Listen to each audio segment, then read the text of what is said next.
welcome to another episode of Unglamorous Truths, the comedy podcast about making it come hell or high water. I'm Crystal. I'm Chandra. I'm Amevet. And I'm CK. Yes, today we have a very, very, very special guest. Let's be like, yes. Very special. Okay. CK Kiechel is in the building. Okay. Oh my God, thank you so much for having me. Yes, Thanks for of coming. course. CK is a writer, known for, let me pull it up the credits, make sure I got the right ones. Actually, originally from New York. Are you based in New York, by the way? My girlfriend lives there, so kind of, bi-coastal, Okay. yeah. Nice. Yes, It's tricky. difficult. Okay. But Anyway, CK's credits include The OA, Watchmen, wow, Star Wars, Blade Runner 2099, and currently they are a WGA strike captain at Netflix. Yeah. So thank you for your work. Thank you. And thank you, SAG-AFTRA, for coming to join us on Strike Lines this week. Right? Netflix. Yeah. It's been You awesome. really missed the mark. Yeah, Missed an absolutely. opportunity. Yeah, we love to say here, we've been striking with WGA, but when SAG came in, they really amped it up. So we're here for Yes. the game. The hot Yeah. quotient got a lot hotter. Absolutely. And actually, that leads me to a question for you. So my kickoff question for you is, Please. what is your favorite strike sign so far on the Oh my front God, lines? so far. Yeah. Whoa. Well, today, maybe I could just do today. Yeah. There was a couple that I thought were pretty good. There was a little Oppenheimer reference that said, Ted Sarandis then quote, now I am death, destroyer of worlds. And then there was another one that was we won't stop until all the CEOs lose their yachts. Yes. I liked Period. that one because that was reference to what the Deadline article had said. This anonymous exec had said, we won't stop until the writers lose their apartments. So those were my two favorites today. Nice. Yeah. I love when the animators are out because I feel like the signs, the drawing, the art is so good. They're amazing. Yeah, so good. And then, somebody did a full out Roger Rabbit one, which was really cool because Roger Rabbit is all about fucking up Toontown, so it had the CEOs as the villain. David Zaslav is the baby. Right, Yeah. exactly. So it was it was perfect. That one was really good. Also somebody else was drawing. They drew a Rihanna and they had a word bubble and it said, "Bitch better have my money." Period. And I like that one too. It looked like her? Mhm. Yes. Girl, these people can draw. These animators. Wow. They're fucking good.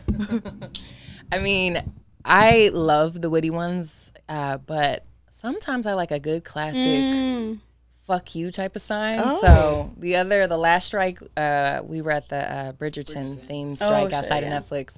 This was not on theme at all. Someone just said, AI suck my dick. And I fucked with that. I was also holding a Tish sign in the building, and apparently that is the magnet sign because everybody was coming up. I also was very excited because Saul Williams, who I am a huge fan of, saw the sign, went to Tish. He saw me. He said, "I love that." And I was like, "I love you." Oh. And then he was like, "Yes." And then that was it. And we just Yes, parted that was ways. that moment. It was fantastic. I Beginning, love it. middle, and end. NYU Mafia. Strike connection. Mine was, it was actually a sign that I held at the last strike that we went to. I didn't write it because they didn't have any empty boards anymore. sure. So it was kind of come pick up a sign. It was girl, shut up. I rocked with that. Girl, shut up. Oh, wow. Yeah, sometimes it's, Classic. that's it. Yes, girl, shut up. What are you talking about? Well, we really wanted to have someone come in that is a captain that knows a little bit more because we have been on the lines, but there's nothing like someone that actually has more information. Yeah. We want to give the people what they need. So what have you been seeing on the front lines, being at so many of these strikes? What are the streets saying? What's going on? Well, I think the streets are different this couple weeks because SAG-AFTRA has entered the chat and it's been amazing. We've just had so much solidarity, and I think we were all just very hot in the doldrums of summer, and then all of a sudden we had a refreshing breeze of these beautiful actors who have, resonant voices and very pleasing to look at and are also just so thrilled to be there. Yeah. And so I think it's fortified our solidarity, and it's just super exciting. We haven't been on strike with SAG since 1960. And that was basically, 63 years ago when we fought together. That's when all of us got residuals, health and pension. Like that, it was the biggest win of both of our unions. And so I'm just excited that we're doing it again. That's incredible. We were talking before we started about the difference between the writers at the strike and the actors at the strike. What would you say is the biggest difference? Posture. I think we were talking about like maybe a little bit there's a little bit of insecurity now that there are so many pretty people there that all the writers are feeling a little like the lights have just turned on and we have to scurry into the corner. Definitely moisture levels have changed. The actors are moisturized, a lot of glistening skin, a lot of shirts, unbuttoned to here. Yes. Oh my God. Yeah. And the hoochie daddy shorts are out, the quads. I mean, it's the hair is coiffed. Yep. Yeah. Yep. And it's a very different game. Like the news media is out, which is also just fantastic. I feel like, thank you to the actors for like sort of joining us. And, we've been in solidarity with SAG since the beginning, and SAG showed up to our first days of negotiations, which was incredible. Yes. But it's super awesome to have that energy. What would you say is the current situation in negotiations? I don't know if there's any information out on that. But. Yeah, well, I think honestly what we're trying to just reiterate and tell everyone and, tell David Zaslav and Ted Sarandis and, whoever else is out there, we would love for there to be negotiations. We would love them to come back to the table. The studio execs, the AMPTP, they're not talking to us right now. And so in order to have a compromise, in order to negotiate, we're ready and we want to tell them that we're ready. But they're not talking to us. Like we feel a little ghosted, Do you think that there's a strategy behind that? Yes, but I don't know if it's a functional strategy. Like, I don't know if it's sort of an old school, like 2007 strategy, and they just haven't really updated their playbook. Or I don't know if they're actually so just out of touch that they don't have any idea of, like, what the optics are. People came out this week of like the stockholders are like, you should really make a deal because we're coming down to fall scheduling. Like the content pipeline is drying up. It's going to be all reality TV if we don't make a deal with the actors and writers now. So I think, we all want to get back to work. Let's fucking do it. And that feels like the state of negotiations, unfortunately, is just, this sort of like pause and standstill until they're sort of ready to have these conversations. I would also add that I think the strategy is also petty.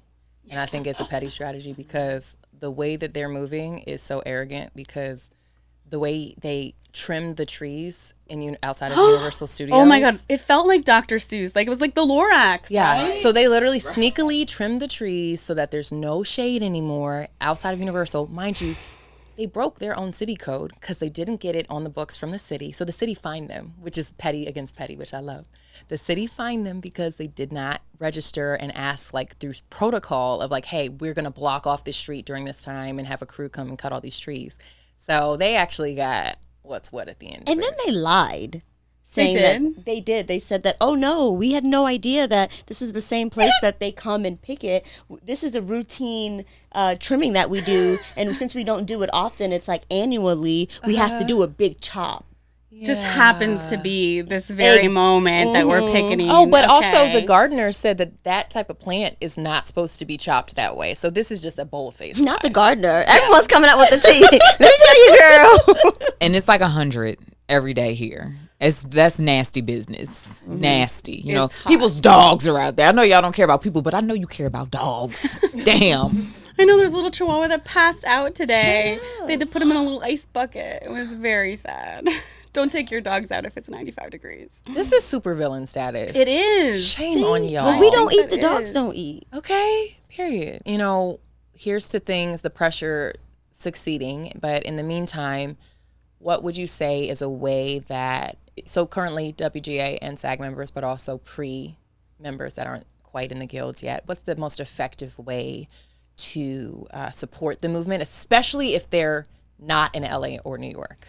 Oh, that's a great question. I think honestly, if you're pre-WGA, pre-SAG, or if you're in SAG after or WGA, like we would love just being educated, being vocal, talking to your family about these issues, talking to your friends, going on social media or like making whatever kind of video about the strike just to inform people, so that there's a lot of misconceptions out there. But I think what's been really exciting is that because we've had this groundswell of really positive labor, the labor movement, and how people are sort of like talking about it, that we've just had a lot of support because people realize that we're all in the same boat. Like, this is all because of corporate consolidation. This is all because these tech companies have come in here and are trying to like squeeze more work for less money out of fewer people. And we saw it happen in the music industry. We saw it happen in the publishing industry, and they're coming for us. It's a scary time, but the fact is that we're all together, and that this is an industry that has been built by unions. And so we uniquely have this stand that we can actually hold a line and set up a precedent that I think is going to have ramifications, hopefully, for, not just Amazon TV writers, but Amazon workers or Amazon workers in warehouses, like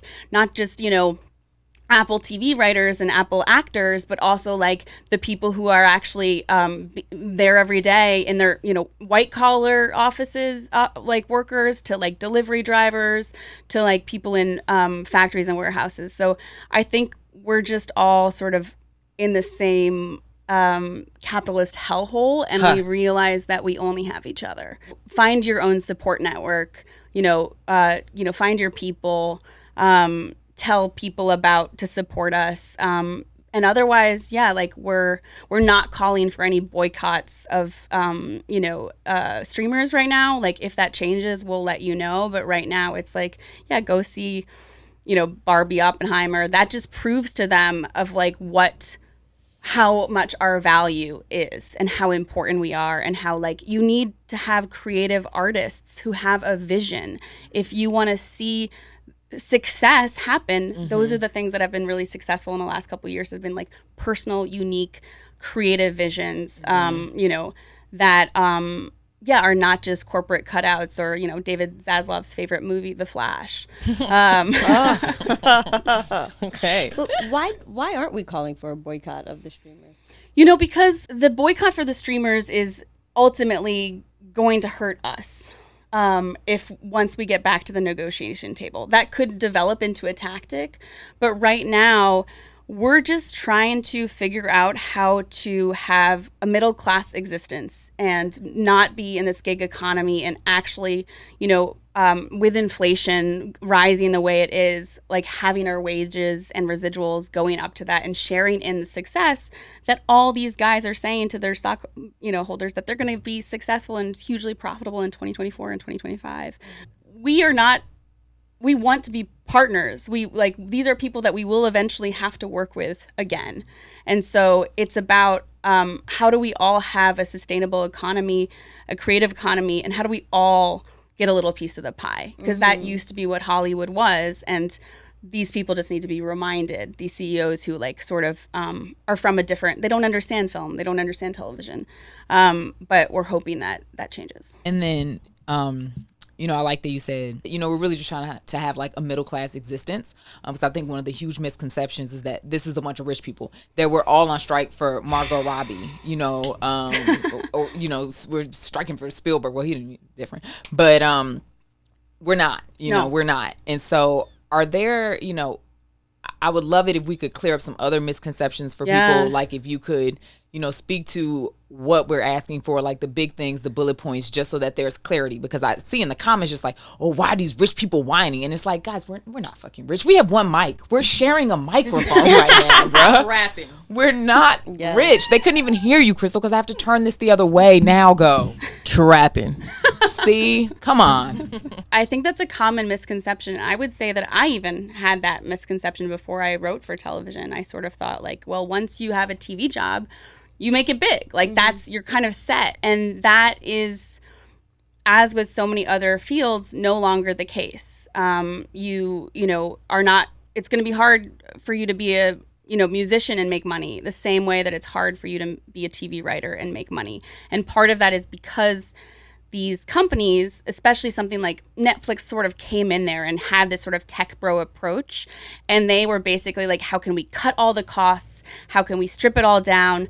They broke the model that was functioning that let people have this middle class existence. And so now I have friends, that have literally created shows that are driving for Uber. A lot of us are, one of my friends that just sold a giant movie hasn't gotten all her payment yet, and she was on a Lucasfilm show that they didn't want to pay her for 20 weeks. Like, you can't afford, and it was only for a 6-week job. Like, she's now working as a bartender. Like, the good thing about the fact that they've pressed us into this tiny hole is that we are all hustlers, like we can do it. Like, we can hustle, like we can get our second jobs. We've had to do it.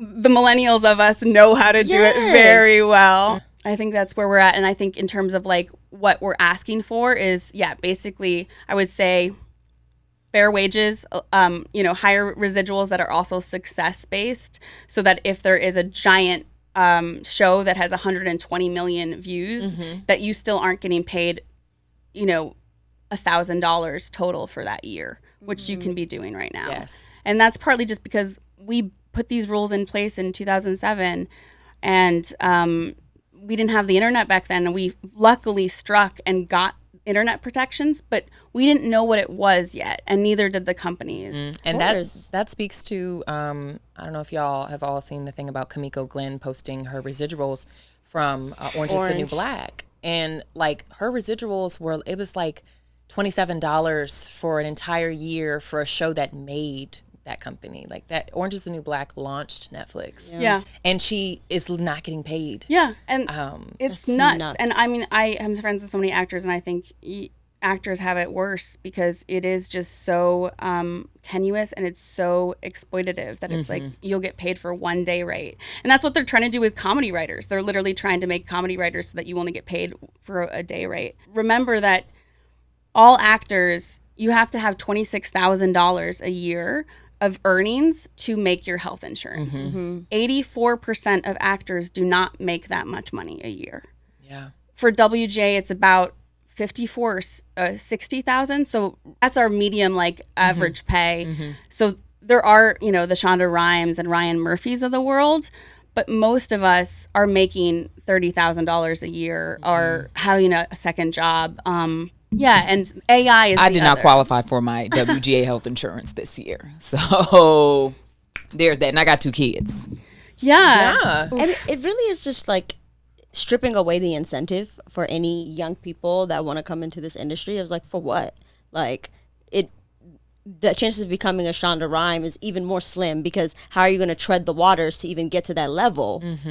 That's such a good point. And so much of it is also like, they're not even taking away just the incentive, the like cheese at the end of the stick.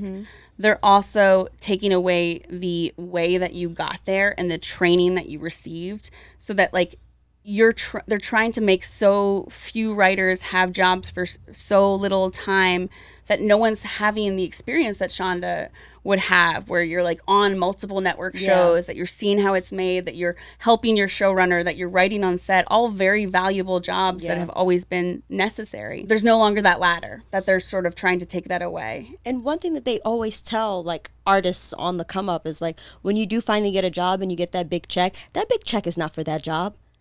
That big check is for all the jobs you did not get. Real.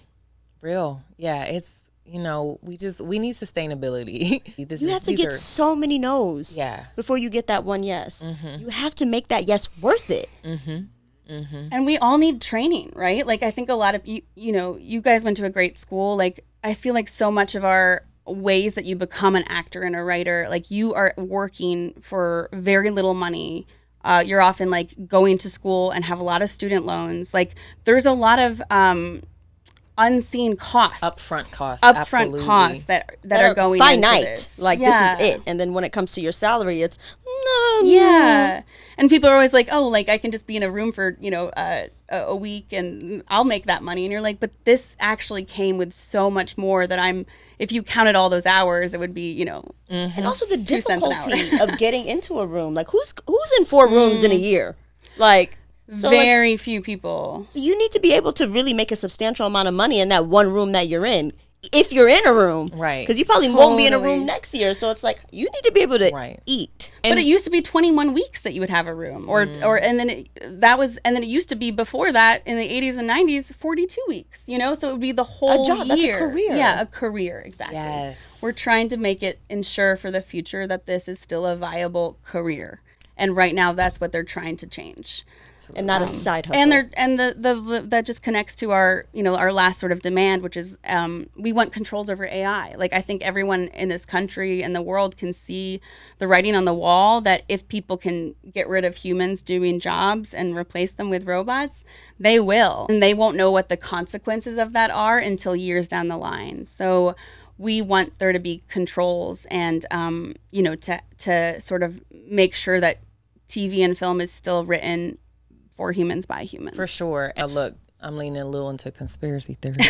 But the fact that they started with the arts, to me, actually is meaningful because we're the ones that tell the stories and that champion humans and champion our rights. So if they take it away from us and now we got little robots writing movies, guess what? They're not going to write about how the robots shouldn't be there. They're not going to be striking back against the robots in the films and the TV. They are stripping the voice away first, so that it's easier for this to happen in every other industry. So. And like what you just said too, I think the conspiracy theory wise, like I'm like, yes, yeah. It's also kind of ridiculous that the minute that people who are underrepresented, all of a sudden get their foot in a door that they pull the rug out of from anyone. So it's like the moment that they're like, hey, you know what? We're going to change our ways. We're going to have stories that aren't just featuring like white cis men. Like, let's be excited about that. They're sort of taking away all those opportunities and all those actors and writers that have gotten into the business now are the ones that are really at risk. We were talking about this, AI and racism, AI and any type of power, absolutely. Right? Any time that ChatGPT can write your voice as a Black person or as a queer person, that's a scary time because it's not going to be nuanced and it's not going to be legitimate. So this is a real fight. Because those aren't the people that are making the AI. Right. Those aren't the faces dominating AI's features. So no, they need a writer's room for the AI room. Right. And it's based on stereotypes because it's like our worst parts of ourselves and all the cliches. That's what AI, it's a plagiarism machine.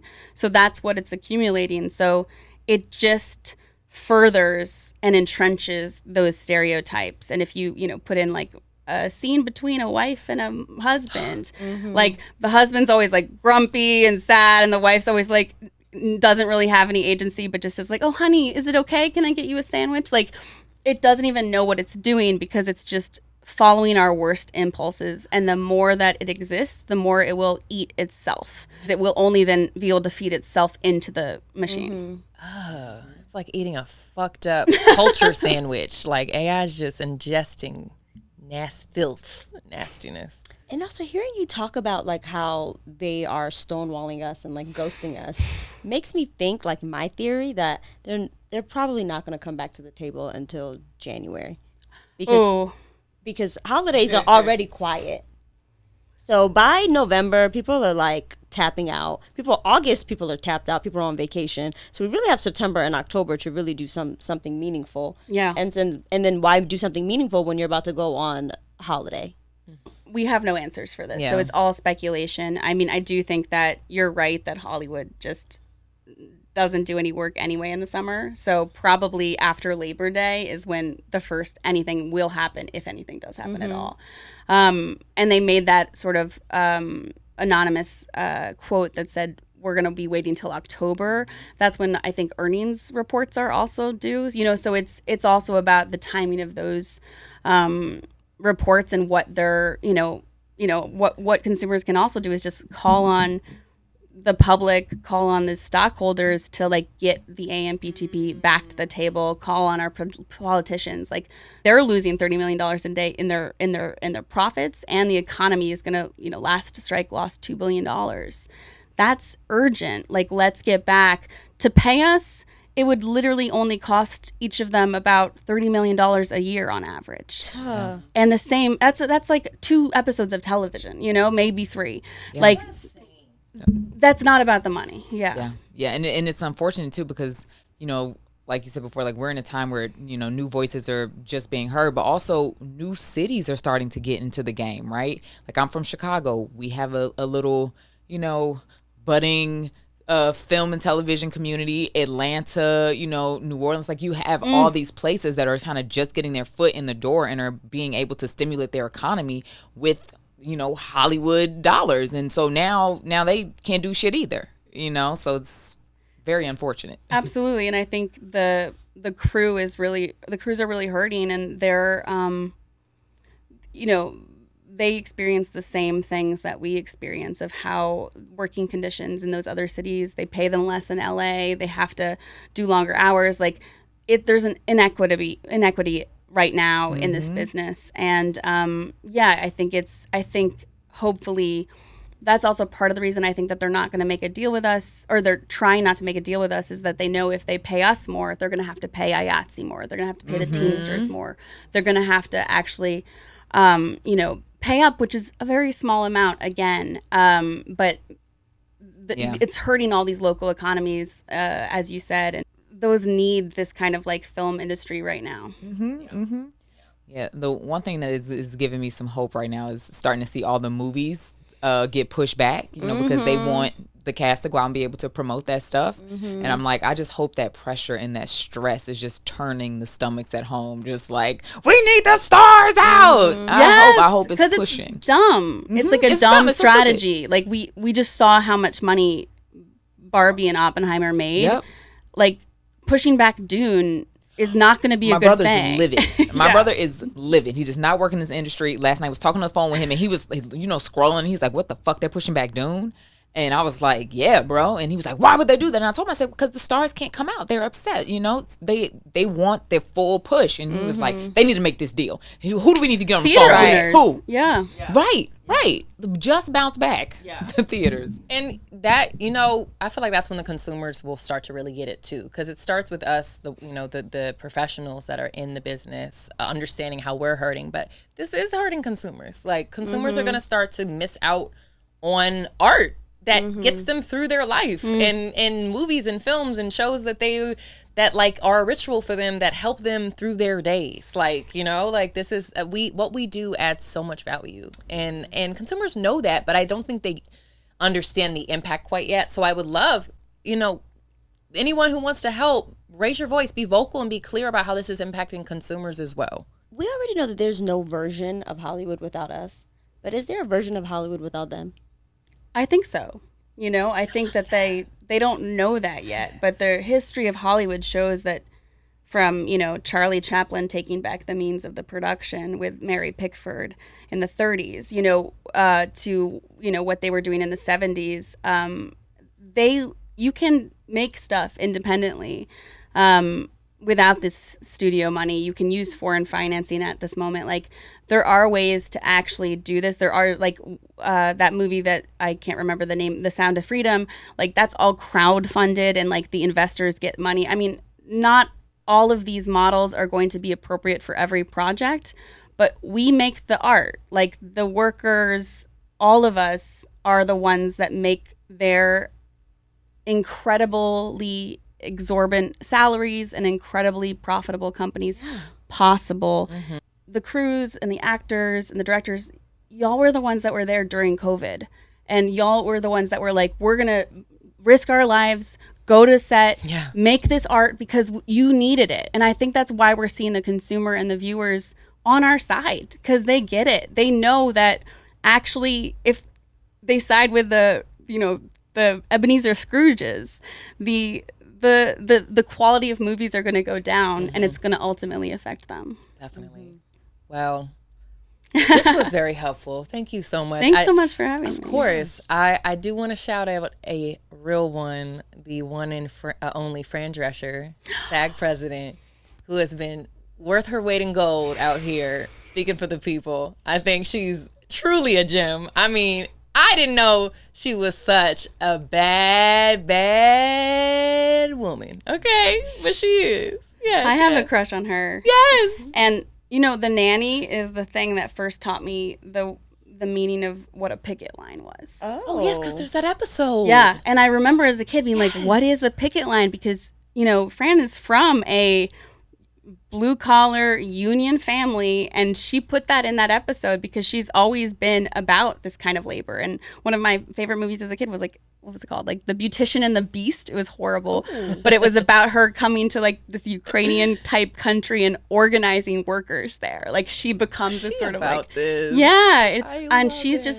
she's the person that we need to like drag down these gates of Versailles, as she says. Yes. So thank you, Fran. Thank you, Fran. Thank you, captains, everyone that are on the front lines of this insane but necessary strike.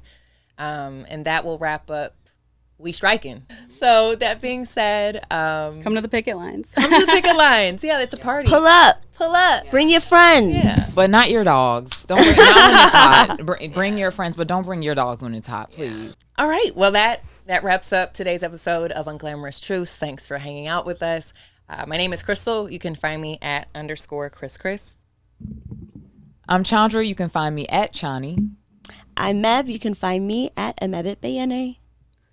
I'm CK. You can find me at Claire Kiechel, Kiechel, on Instagram. But I would say instead of me, maybe follow the Writers Guild West, that's their handle, or WGA East. Both great accounts to follow. Fantastic. And we are Unglamorous Truths, and you can stream our podcast wherever you find yours. Ba-doom-ching.